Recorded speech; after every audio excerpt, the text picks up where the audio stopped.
15 minutes to speak. आदरणीय सभापति महोदय, मुझे ये सौभाग्य प्राप्त हुआ कि मुझे न्यायालय के माध्यम से आतंकवाद के खिलाफ कानूनी जंग मैंने खुद लड़ी है। इसलिए मुझे फर्स्ट हैंड पर्सनल नॉलेज और आतंकवादियों के बाबत सही है। इसलिए मैं आतंकवाद के विरुद्ध संघर्ष में विभिन्न सरकारों द्वारा अपनाई गई रणनीतियों को भी मैं विश्लेषणात्मक तुलना करूंगा।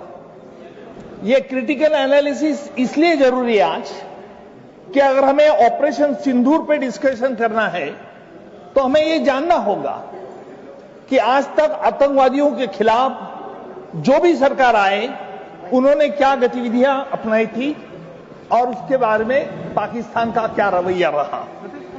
मैं इस बार में जरूर कहूंगा कि सच कहना अगर जुर्म है तो जुर्म सही, झुकना नहीं आता हमें, जो बात सही है वही कहेंगे जमाने से, चाहे मिले तालियां या फिर ताने सभी।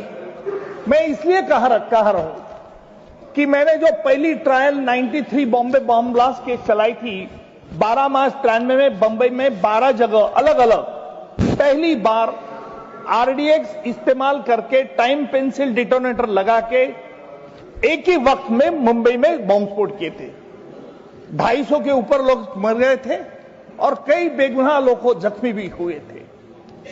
लेकिन इसमें तो होम बेस्ड टेररिस्ट जो थे उनको उकसाया गया था और उकसाने की मदद जो की थी वो पाकिस्तान ने किया था। हमारे पास पूरा सबूत था और उस वक्त की जो सरकार थी उसके बारे में मैं संक्षिप्त कहूंगा। इसलिए कहूंगा कि क्या आपने आतंकवादी गतिविधियों को रोकने की कोशिश की?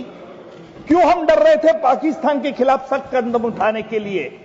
इसकी पूरी साजिश 12 मार्च 93 की साजिश दुबई में हुई थी और दुबई में हमारे होम बेस्ड टेररिस्ट को पाकिस्तान में भेजा गया था।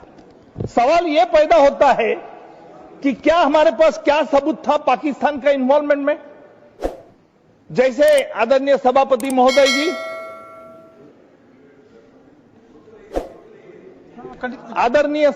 महोदय जी, जिस वक्त ये हमारे home based terrorist Islamabad airport पर पहुंचे वहां पाकिस्तान सरकार की तरफ से यह व्यवस्था की गई थी कि इमिग्रेशन फॉर्मेलिटीज को दुर्लक्ष्य किया जाए। नतीजा यह हुआ कि उनके पास इंडियन पासपोर्ट रहने के बावजूद उन पे एम्बार्केशन डिसएम्बार्केशन का ठप्पा नहीं लगाया गया था। जो हमारे होम बेस्ड टेररिस्ट को पकड़ा गया उनके जब पासपोर्ट की तलाशी ली गई तब पासपोर्ट के सामने ये बात साबित आ गई।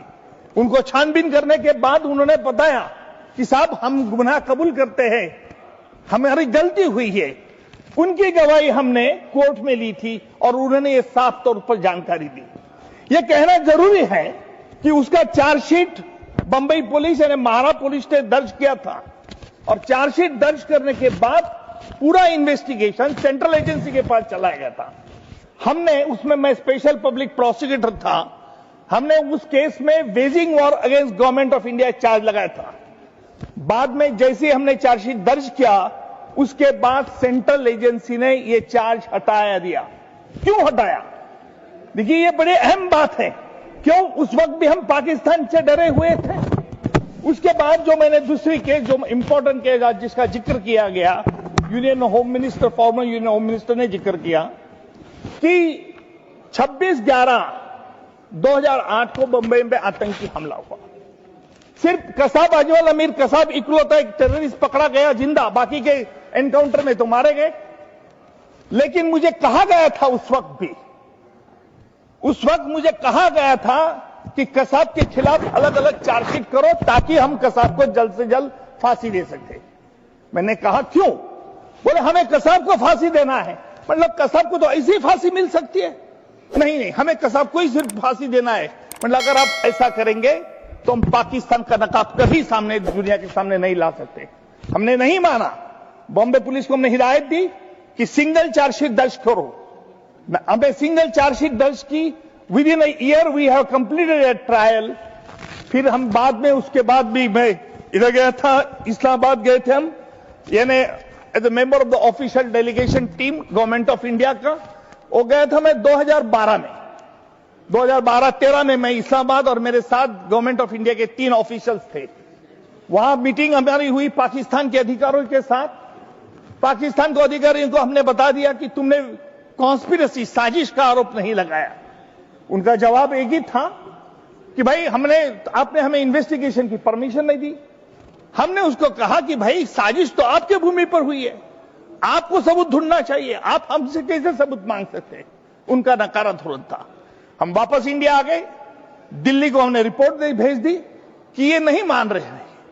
उसके बाद जब सत्ता बदल हो गई, महाराष्ट्र में सत्ता बदल हो गई, तब फिर जैसे ही कसाब के खिलाफ, एक कसाब ने जो, उसको तो फांसी हो गई थी, लेकिन उसके बाद महाराष्ट्र के मुख्यमंत्री देवेंद्र फडणवीस ने को हमने बताया कि डेविड हेडली ने जो शिकागो कोर्ट में कबूली दी है, उसमें कहा है कि पाकिस्तान से किस तरह से मदद मिलती है। हमने कहा इसका इस्तेमाल करना चाहिए, हमने उसका सबूत लेना चाहिए।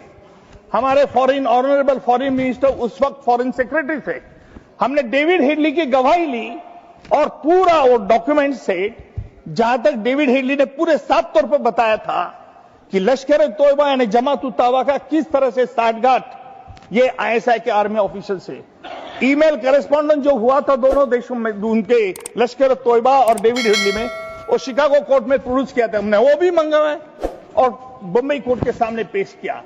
नतीजा ये हुआ कि इस पूरा 26/11 के आतंकी के हमले के पीछे पाकिस्तान को रोल स्पष्ट हो चुका था, और उस वक्त के फॉरेन सेक्रेटरी साहब ने उस पर ये पूरा सब पूरा इंफॉर्मेशन पाकिस्तान को भेजा था।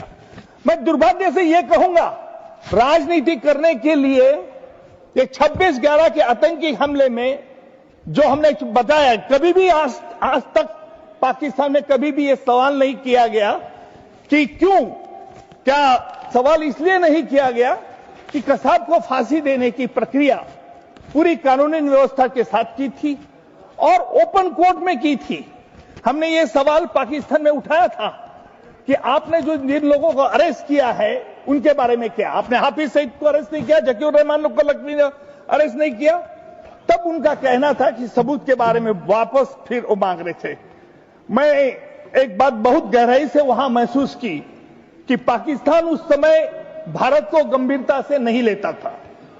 उनकी भाषा में, उनकी व्यवहार में, उनकी रवैये में एक बात साफ झलकती थी कि उन्हें यह विश्वास था कि भारत तो निर्णायक प्रतिक्रिया न देगा और न ही आतंक के खिलाफ कोई ठोस कदम उठाए, लेकिन वो भारत तब का था, अब नहीं।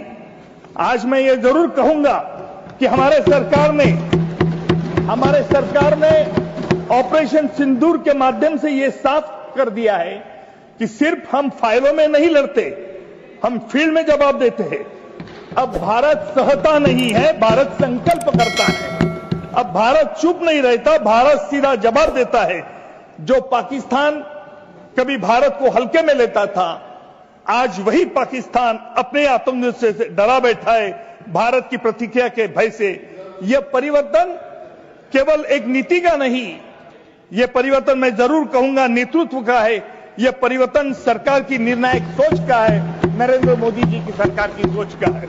सभापति महोदय, सबसे मैं यह बात पहले स्पष्ट करना चाहता हूं कि ऑपरेशन सिंदूर जो है वो अंतर्राष्ट्रीय कानूनों और संधियों का उल्लंघन नहीं था, बल्कि यह कार्रवाई संयुक्त राष्ट्र के चार्टर अनुच्छेद 51 के तहत आत्मरक्षा के सिद्धांत पर आधारित है।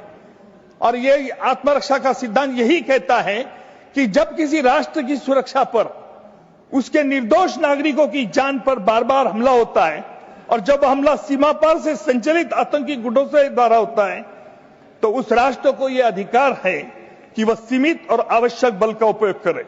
भारत ने यही किया।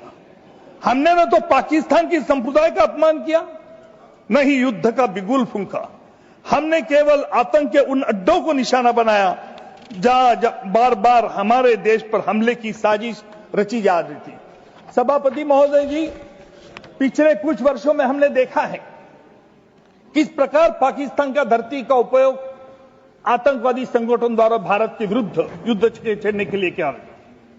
ये गुट केवल सीमा पर नहीं, हमारे शहरों के बीचों बीच आतंक का जाल फैलाने की कोशिश करते। कभी पुलवामा, कभी उरी, कभी पठानकोट। हम चुप रहे। हमने बार बार बातचीत की पहल की, हमने डोसियर दिए, हमने अंतर्राष्ट्रीय मंचों पर पाकिस्तान की जवाबदेही की सुनिश्चित करने का प्रयास किया। लेकिन जब आतंक की बंदूकें फिर हमारे निर्दोष नागरिक की ओर मुड़ी तो भारत ने अपनी चुप्पी तोड़ी और ऑपरेशन सिंदूर एक उत्तर नहीं था, मैं मानता हूं कि वह एक संदेश था। सभापति महोदय, इस सदन को यह जानकर गर्व होगा कि यह ऑपरेशन न केवल सैन्य दृष्टि से सफल रहा, बल्कि कूटनीतिक दृष्टि से भी परिपक्वता का परिचय देता है। हमने यह सुनिश्चित किया है कि कोई निर्दोष नागरिक की हताहत न हो। हमने यह सुनिश्चित किया कि हमला सीमित, सटीक और टारगेटेड हो। हमने यह सुनिश्चित किया कि भारत की छवि एक जिम्मेदार लोकतंत्र के रूप में और भी मजबूत हो। यह भारत की नैतिक श्रेष्ठता और रणनीतिक श्रेष्ठता दोनों का प्रतीक था। सभापति जी, लोग पूछते हैं कि क्या यह आवश्यक था? लोग पूछते हैं कि क्या सीज फायर करना जरूरी था? लोग पूछते हैं, सदन में सवाल खड़े किए गए, मैं पूछता हूं हम कितना सहेंगे? और आतंकवादी गोली चलाएं और हम मुख्य दर्शक बन रहे हैं। हमारे जवान शहीद हो और हम सिर्फ मोमबत्ती जलाकर रह जाएं।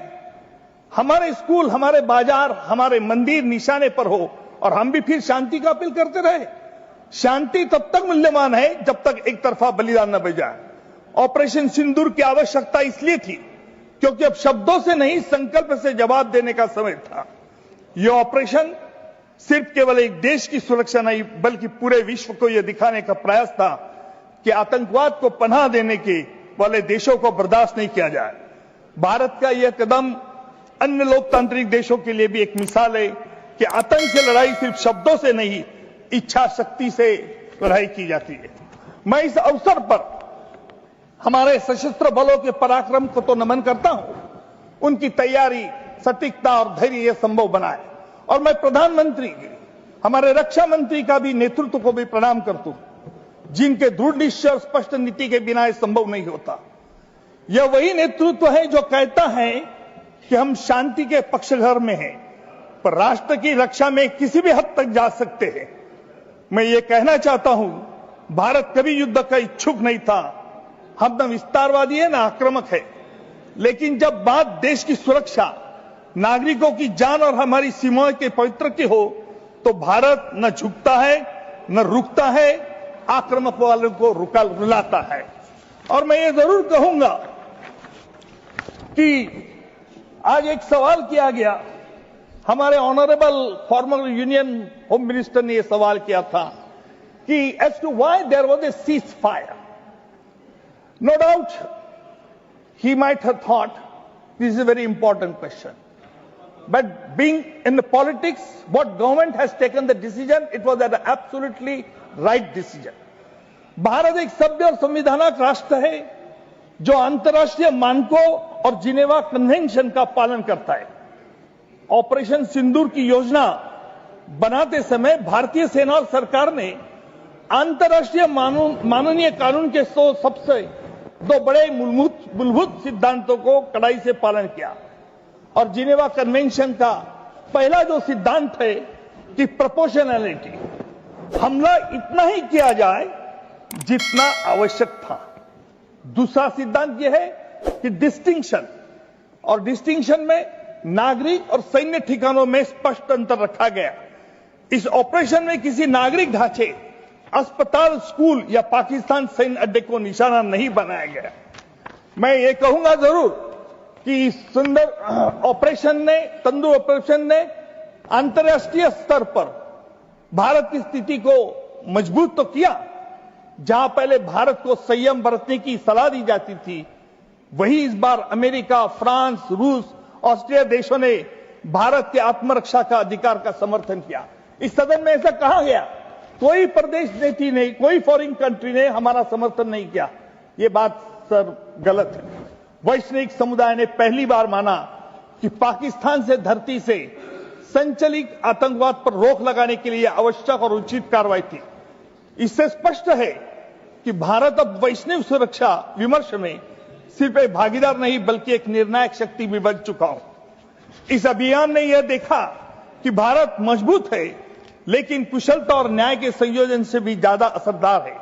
ऑपरेशन सिंदूर ने यह साबित कर दिया भारत न केवल कानून रूप में सशक्त निर्णय लेता है बल्कि उसे मानवीय और नैतिक तरीके से सामने रखता हूं।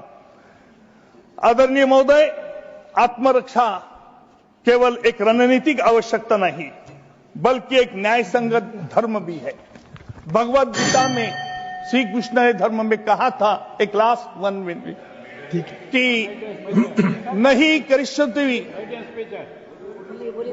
नहीं करिष्ये जातु तिष्ठन्त कर्मकृत। इसका मतलब यही है संस्कृत कपलेट का कि जब अधर्म बढ़ता है तब निष्क्रियता भी अपराध है। भारत निष्क्रिय नहीं रह सकता है। हमने धर्म और विधि दोनों का पालन करते हुए आतंक के विरुद्ध यह निर्णायक कदम उठाए, वह भी पूर्ण संयम, बुद्धिमत्ता और अंतर्राष्ट्रीय वैज्ञानिक स्तर के अंतर्गत है। आज का भारत, यह नया भारत, 21वीं सदी का आत्मविश्वास से भरा हुआ भारत है जो आंखें में आंख डालकर बात करता है। यह नया भारत है जो आतंकवादियों को उनकी भाषा में उत्तर देना चाहता है।